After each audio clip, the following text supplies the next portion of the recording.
Hi, I'm Tony Lyons, and today I want to talk to you about STMap BBox, which is a new Nuke node that I was working on that basically did the same thing as an STMap node, but with a few extra settings for preserving the bounding box after the warp.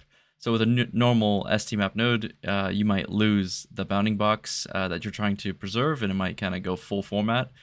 With the STMap BBox, it tries to preserve the bounding box by warping the bounding box along with the channels. So let me dive a little bit deeper into the problem that this tool is trying to solve, and also how it's solving it, and how to install this, because it's not your normal gizmo, it is a Nuke node. And so I'll show you how to install that for you or your team. The main problem this tool is trying to solve is lens distortion. So in VFX, plates come with lens distortion, and we need to undistort and redistort our CG to match the plate. And popular tracking softwares like 3D Equalizer or Synthesize often export either a lens distortion like plugin, or they also usually export a UV map, which is basically a utility map that tells you how much you should be distorting per pixel on the image.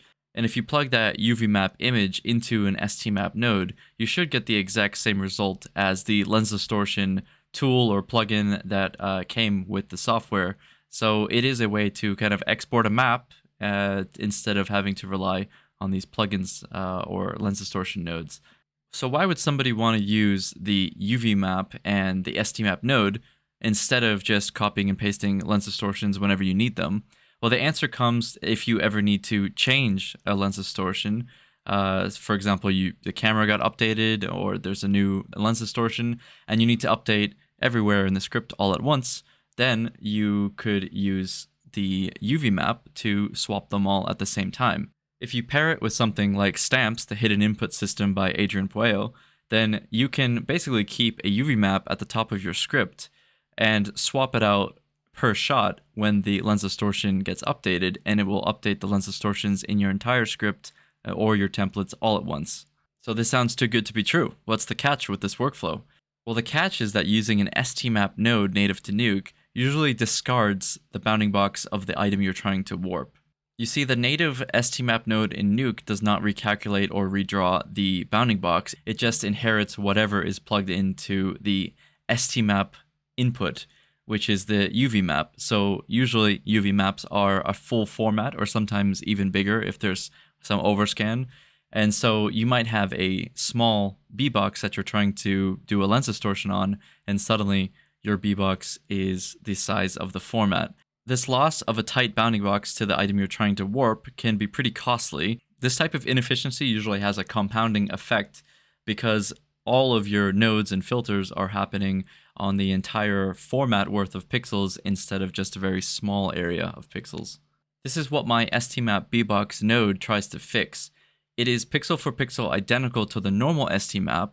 The only difference is that it warps the bounding box along with the image.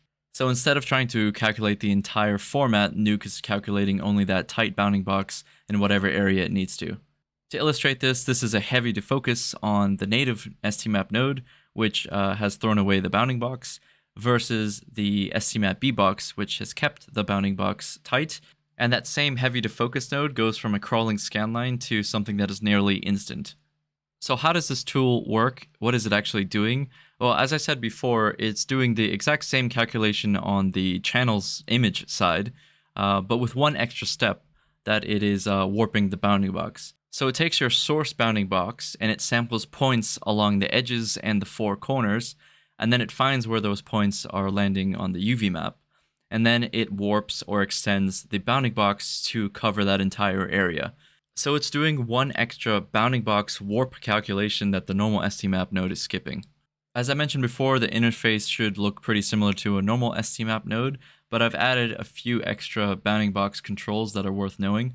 The Adjust BBox knob grows or shrinks the bounding box, so you can give yourself a bit more padding if needed. This intersect checkbox is basically doing all the magic, so if you turn it off, it's going to behave exactly like a plain STMap, and when you turn it on, it's going to be doing that extra bounding box calculation. Probably the most important knob is the Limit BBox 2 dropdown, which is the maximum size that the bounding box is allowed to grow to. so it can never get so big and crash Nuke, for example. It's a little bit of a safety measure. You can limit the bounding box to the STMap input, the source input, or the union bounding box, which is basically both of those things combined. That is the default setting. You can also limit to the format or to overscan, and there's a knob for overscan scale, so you can tell it how much overscan that you want to go until. And you can think of this overscan scale as the same thing as if you were to put a transform node and scale out from the center of the image. So that is what that number is referring to, like the bounding box scaled out from the center. So can the STMap BBox node completely replace the normal STMap node? I would say no, actually, because that extra BBox calculation does actually cost something in certain situations. The best use case scenario for this node is a rendered static undistort or redistort map. That means it's doing one calculation, it can cache the results of the STMap input, it's super fast and stable. Where it struggles, for example, is large animated high frequency warps, for example. So if you were using this in place of an I transform or an I distort or something like that, then it has to recompute the incoming UV map every frame and keep that in cache. It's also trying to find the points of the bounding box and where they went, and that can eat up a lot of RAM. So in a case like that, it would be actually wiser to use the normal STMap node, or to just uncheck that intersect option. So that is a limitation of this tool, but in all honesty, it was designed with Lens Distortion in mind, and to optimize a bit and try to keep that bounding box as small as possible. So one important thing, this is a C++ NDK plugin. It's not a gizmo, and it's not a group. You're not going to be able to copy it from one script to another if that other person doesn't have it installed. That was the only way to make this kind of tool, because a Blink script is only dealing with image and not with touching the bounding box. So because I wanted to make a tool that recalculated the bounding box, I needed to make it into a C++ plugin. This is a compiled C++ plugin, meaning that there is a custom build per operating system and per Nuke minor version.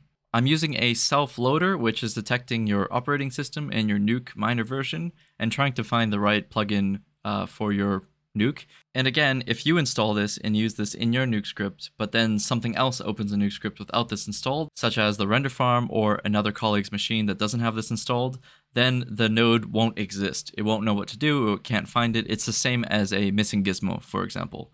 And if you're using an operating system or a Nuke version that's not supported, for example, it's just going to skip it because it can't load one of the plugins that it's not meant for.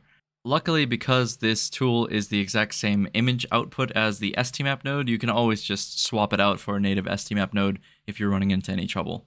You can download this plugin from my GitHub, STMap_BBox public. You go under releases and latest version, and then you download that zip folder. Once you unzip it, you can just take that STMap BBox folder, and the easiest way to install would just be to drag it into your .nuke folder and add the one line of code into your init.py to load this, and then it will, as I said, self-load whatever it needs to for your version of Nuke in your operating system. So one little note for Mac users, Mac does not really like you to download C++ plugins from GitHub from unknown sources. So it might give you a warning or try to block Nuke from starting because of the permissions.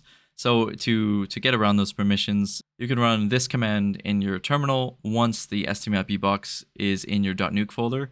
This would happen with any C++ plugin that you download from GitHub. It's just a Mac permissions blocker. So that's the STMap BBox node. It's my first C++ Nuke plugin. I hope that it makes your workflows a little bit faster. Feel free to download and try it out, and you can always report any issues or bugs on the GitHub page, and I'll see what I can do to update it. And yeah, thanks for watching. I'll see you in the next one.